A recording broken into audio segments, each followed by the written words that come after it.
ఎదుర్కొంటున్న సమస్యలను కేంద్ర రాష్ట్ర ప్రభుత్వాల వద్దకు తీసుకువెళ్లేందుకు దేశంలో కొనసాగుతున్న రైడ్ బై దివ్యాంగ ఫర్ యాక్సెసిబుల్ ఇండియా యాత్ర నగరానికి చేరుకుంది.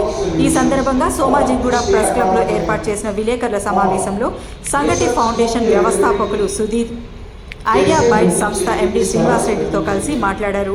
6,000 కిలోమీటర్ల యాత్ర నిర్వహిస్తున్నట్లు చెప్పారు. ఇండియా గేట్ నుంచి ప్రారంభమైన యాత్ర 9 రాష్ట్రాల్లో ప్రయాణం ధనుష్కోటికి చేరుకొని తిరుగు ప్రయాణం అయిందని అన్నారు. కేంద్ర రాష్ట్ర ప్రభుత్వాలతో పాటు సాధారణ ప్రజలు కూడా దివ్యాంగుల సమస్యలను అర్థం చేసుకుని వారికి చేయూతనివ్వాలని కోరారు. నా పేరు శ్రీనివాస్ రెడ్డి. నేను idea byte software India private limited నుంచి మాట్లాడుతున్నాను.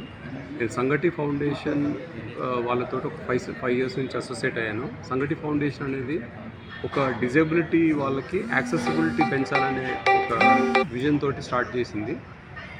ఇప్పుడు ఈరోజు లాస్ట్ 15 డేస్ బ్యాక్ అంటే డిసెంబర్ 15th రోజు వాళ్ళు ఒక ఆల్ ఓవర్ ఇండియా ఒక రైడ్ చేస్తున్నారు, ఒక road trip with 9 member team, ఒక 4 స్కూటర్స్ అంటే modified scooters, completely road trip covering 12 states, 6,000 kilometres వాళ్ళు కంప్లీట్ రోడ్ ట్రిప్ చేస్తున్నారు.